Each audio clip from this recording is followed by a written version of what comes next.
Hi and welcome to Framed, a Let's Play with a focus on cinematography. My name's Aubrey and I'm going to be your host. Today we're playing Uncharted The Lost Legacy, Chapter 3 and part of Chapter 4, which is Homecoming and the Western Ghats, respectively. As always, there could be spoilers, so watch out for that. I highly recommend playing this game, so go play Uncharted The Lost Legacy and then come back and watch my Let's Play. Without further ado, here's the game. When I first saw the sweeping panoramic shot, it reminded me of an old painting, and I was sort of thinking of what kind of painting it reminded me of, but as soon as I saw the two small figures of Nadine and Chloe, it really helped clinch it.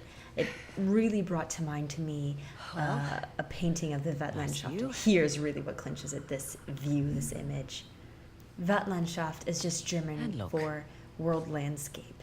And to quote Wikipedia here a little bit, the world landscape is a type of composition in Western painting showing an imaginary panoramic landscape, seen from an elevated viewpoint that includes mountains and lowlands, water, and buildings. The subject of each painting is usually biblical or historical narrative, but the figures comprising this narrative element are dwarfed by their surroundings. No, we've gone nearly 100 kilometers with no sign of a Sov. Glass half full, maybe we got the jump on them. Unlikely. I'll find the tusk. A salve's on you. Understood. I was truly amazed at how perfectly the Wikipedia first paragraph of the article described exactly what we were seeing in the beginning of this chapter, the sweeping panoramic. Just the composite, idealized version of this landscape. And here again, we get to hear Chloe even point out how amazing the landscape is and just get another loving glance at it. And in case we didn't have enough of it, it's on our phone as well. If you're still not convinced that what we just saw draws on the traditions of a world landscape, I'm going to continue reading this Wikipedia article a little bit. It describes world landscapes as imaginary compilations of the most appealing and spectacular aspects of the European geography, assembled for the delight of the wealthy armchair traveler, and giving an idealized composite of the world taken in a single Olympian glance. The world landscape first appeared in painting in the work of the early Netherlandish painter Joachim Patenaar, and I truly do apologize if I pronounced that wrong. He lived around 1480 to 1524. The horizon line is relatively high on the picture plane, usually, and there's also commonly dramatic rock cliffs and freestanding crags along a river. Besides the fact that these paintings were typically of an idealized version of Europe, not of India, what I described in every element I listed off about these world paintings was actually shown, and we can pull from an example of in the beginning of this chapter. It's shocking how similar it is, and awesome as well. I think it's very appropriate that Naughty Dog is at least visually referencing these world landscape paintings. Naughty Dog's also creating these fantastical landscapes. Sure, it's based off India in this case, but it's for this grand historical adventure, which world landscape paintings could often reference as well, not just biblical things. And it's for the, quote, armchair traveler, and in a way, paintings are just the old school version of video games, or at least you could think of it that way. So we could view video games at least as the modern day paintings. They transport you to this world, and I'm very likely never going to travel to wherever this Hoysala Empire is going to be, not just because it's not necessarily real, but because it would be really remote and pretty hard to get to. So we get to have this sense of voyeurism and this grand adventure all in this visual package, and it's so wonderful.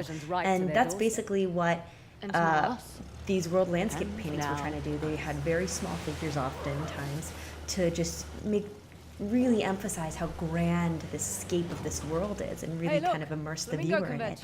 And I definitely think immersing the viewer in this grand world is also Naughty Dog's objective as well. I love when Chloe and Nadine drive into this beautiful scene of these flamingos flying off in the distance, a rainbow on the left between these two waterfalls. The scene is so idyllic, it reminds me almost of the Garden of Eden, because it's this mythical place, and Nadine and Chloe are about to find the Hoysala Empire, which is also a mythical place. And it's the beginning of this journey, that excitement that's building, that everything is possible. I love the mood that Naughty Dog catches here, and that they are on the precipice of something truly fantastic and great. I want to note the monkeys. There's one running up ahead and two a little bit further behind. And Naughty Dog does this with animals sometimes, but I think those monkeys are actually representative of Chloe and Nadine, but the monkey further a little bit ahead is probably Sam. So Sam is leading the trail with Asav into the Hoysala Empire, and Nadine and Chloe are trailing behind, although Nadine doesn't know it yet. The old capitals. What have we got? Halabadu and Balor. I thought these were Ganesh and Shiva. Someone's been paying attention. Ganesh was the guardian of Halabadu, the newer of the Hoysala capitals. Shiva was the guardian of the former capital, Balor. Well, the stonework is beautiful. But this isn't much of a defensive wall. Sculptor's quarters, by the look of it. We're still on the outskirts. Didn't take you for an archaeologist. That would be my dad, actually. I'm just a thief, remember? Hey, is the rental equipped with a winch? Looks that way. Great. That'll make short work of these gates. What, you're just going to pull them down? That's the plan, unless you brought So the dynamite. last bit of conversation between Nadine and Chloe Take about that the as a winch no. versus the dynamite is clearly a reference to Uncharted 4, a little bit of making fun of themselves. It's a little self-referential, because it was Nate who was talking originally with Sully about the winch and how they would never use it, et cetera, et cetera. And Nadine was, of course, blowing up everything and getting through force, basically. What was actually important about that conversation wasn't the winch, but it was actually the two characters on either side, of Shiva and Ganesh. And it's not just the fact that they are the guardians of these cities, but a little bit more symbolically how they are important as father and son, and how this story revolves around a father and a son, Shiva and Ganesh, and how it also revolves around Chloe's relationship with her father. The reason she's even seeking the Hoysala Empire is because her father did, and because she is following in his footsteps, and as the chapter title suggests, it's a homecoming for her, not because she's descendant of the Hoysala necessarily, but because she is doing her father's work. I also think it's interesting to note how similar this scene is, where Nadine and Chloe are driving into the Hoysala Empire with the whole open, wide area before them, is to in Uncharted 4 Madagascar, when Nate, Sam, and Sully are just about to drive in, and there's a bunch of Nadine's shoreline. So it's interesting, not just because it's similar, but because it really highlights how different Nadine's character is at this point. She's no longer able to stand back and command her army. She has to get directly involved in every action she takes with Chloe. So it's not that she isn't capable of didn't kill people in the past or wasn't able to be a complete badass. I mean, she totally was in Uncharted 4. But now she's more directly involved. It gets a little bit more messy. She can't plan and be as thorough and methodic. She has to kind of be more spontaneous and put a little bit more trust in somebody she doesn't know as well. Wow. It's a lot of ground to cover. True, but unlike your boy Asav, we've got an advantage. The three symbols. Let's have a look at the map. How'd you get tangled up with Asav anyway? Purpose? Rather not go into it. He certainly seemed to have a thing for you. Don't remind me. Proved useful at the time, but... yeah. Do tell.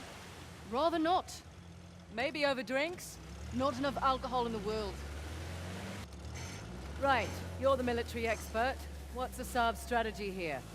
He spread out his men, hoping to stop us in our tracks. Not what I would do. So what would you do if you were Asav? Besides lose the beard, hang back, let you do the heavy lifting, then swoop in and grab up the tusk once you've done all the hard work. Devious? Practical.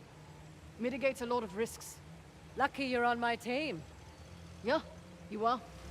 I'm a little surprised Assad's not doing the same thing. Maybe his expert knows more than we think. Right. All the more reason to wrap this up quickly then. So those two conversations weren't cutscenes, but I still think they were important, Hey, which is why I stayed quiet notice during anything them about to this listen statue? to. So the first one, it's just Chloe trying to get to know Yes, Nadine and a it's little bit, pointing become a at little bit those ruins. friends or friendly at least, build trust, Glad I did whatever. something. And it's interesting, it gives a little backstory that Nadine's willing to manipulate men or people at least a little bit to her advantage. So Asaf clearly had a thing for her, similar to how I beg your pardon. we saw Rafe had a thing for her. And it's not that those men were willing to do anything. It's not like they truly loved each other or anything. Just like Nadine wasn't really in love with them. She was doing it for a purpose too. But it shows she's practical. She's very does everything in the name of practicality and to get what she wants. She even admits that later on in the second conversation that what she does, what her strategy and tactic is to always be practical, to mitigate risks and to manipulate the situation to her advantage. So she's willing to let other people do the hard work as long as she can swoop in and ensure her success later on. Which I think is important to note that now she can't necessarily do that, which is what I was saying earlier, that she has to come in and she has to do the heavy lifting, really, with the thief. She has to operate on this shoestring manpower, really. So it really highlights the difference. The conversation also highlights how smart Nadine is. She can sense that something's off with Asav's strategy, and perhaps it's because she's humble that she doubts and is wondering about the expert, or I think more likely that she is somebody who wants to survive at all costs, and so she's never willing to underestimate her enemies. It's one of the things that helps keep you alive, and so she assumes that the expert must know more than they do.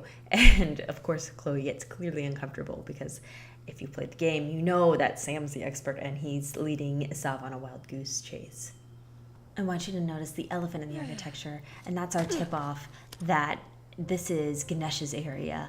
And the other thing I want you to notice is the mountains, how they're all sort of rounded. Nothing, I mean, they're still vertical, but everything's a little bit more round. It's nothing crazy jagged. I mean, there are jagged edges, but it's not as pointy, as vertical, as harsh as it could be. And I want you to keep that in mind for later on in the game. Less time than I expected. Bring back that point later on. Something I want to note that isn't necessarily related to themes or anything, but the floor right here is basically pretty dull. It's green and brown, but when you look at it from this angle, everything pops. It turns into copper and almost gold, and it just from the slight shift of angle from the light standpoint, everything changes from this dull, tarnished looking thing to the hints of gold, copper, this rarity. And I think that actually plays on the theme of light and dark and duality. So there's, from one angle, you could see it as something ordinary, nothing spectacular. But if you look at it just, or think about the situation just a little differently, or you perceive things a little bit differently, you can be Each one was pointing towards a different elevated. fortress. So I Must be think the that's best an places to look. interesting, Perfect. if not a conscious choice, just a beautiful choice that Naughty Dog has made to show. What I've been calling dualism could also be interpreted as a sense of balance, a visual sense of balance, Looky or here. symmetry. What are you willing This to balance bet? is really prevalent in Probably some Hindu kind of key. and Buddhist stuff for art. you. And to quote a little bit more from let's see Wikipedia, what it does. I'm going to read a little bit about What mandalas, is which it? are usually Ancient visually, horse-lard jigsaw radially puzzle? balanced. And so mandalas are literally just means a circle in Sanskrit, but it's a spiritual and ritual symbol in Hinduism and Buddhism, Panorama. representing the universe. Now what? In common use, mandala has Now, become I a guess we generic turn term this for any crank. diagram, see chart, what or happens geometric next. pattern Think that it's represents safe? the cosmos You know that metaphysically or treasure hunting is symbolically, not a good gig a for the rest of us, microorganism of the right? universe. No, there's If been you aren't mercenary. familiar with mandalas, I would Difference is when I recommend pull the Googling pin on it a and grenade. giving it a glance I and know see it's how it going plays to out happen so next. much, My way's not only in much this more game, fun. but in Indian art in general. I really like what Chloe and Nadine are doing here. They're pushing equal and opposite forces basically to make this thing happen. So Did you hear that? if there's only one of them, if there was only Chloe or Nadine, they wouldn't be able to move the hole to get the water to come out. But they have to push on this circular object and get it to move in opposing fashion. Look at that. So in this opposing force, they have to get it to move, and in that way, even though they're opposing opposite, it's working together Holy and it's hell. complementary. So I think that's There's a a really massive beautiful relief metaphor. carved So into the visually, side of the that circle mountain. itself is packed with meaning across you were all worried sorts of you were gonna cultures. turn So that I'm going to read a little crank bit and of die. what the University of Michigan says. Guess Some it's of the got a funny symbolisms knocking of a with circle this is daughter. totality, wholeness, original Must have been perfection, fun the growing self, up, eh? the infinite, It eternity, had its moments. timelessness, all cyclical learnt a lot. movement in God. Hoysalar Empire was kind of his thing. Took up a lot of his time, though. Me, if I go digging for treasure, I better make a buck or two. Oh, sure. I don't take big risks without a good payday. I imagine so. Like running an army, huh? That's a big responsibility. Second nature. It's my father's company. He retired, I took over.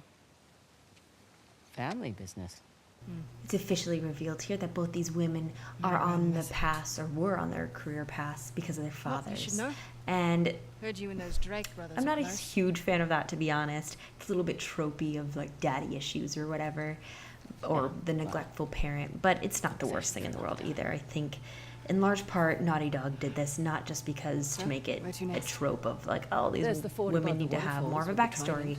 more so than they And wanted there's to the connect fort it in the with mountains the sporting the story of axe. Shiva and Ganesh. So Ganesh is the child of Shiva. He has a strained Suppose I should have relationship asked with about the his Drakes father. before I took the job. Shiva Not much to gave tell. the axe to I know Parashurama. Nate pretty well. That eventually Same chopped off as, Ganesh's head, and he seemed to he just sports an elephant appear out head. of So thin air. I think it is supposed to draw that parallel more than anything. So in that way, I'm okay with it. Anyway, that's where I'm going to end this episode. I hope everyone enjoyed it and that I get to see you again next week. Have a good one.